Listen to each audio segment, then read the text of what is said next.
பங்குனி உத்திரம் ஆதி பிரம்மோற்சவம் எனப்படும் இந்த உற்சவத்தினுடைய 8ஆம் திருநாளில் நம்பெருமாள்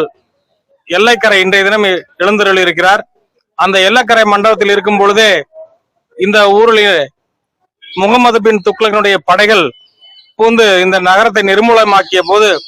அதை காப்பதற்காக 12,000 அரங்கன் அடியார்கள் உயிர் திறந்த இந்த நிகழ்விலும், மேலும் அந்த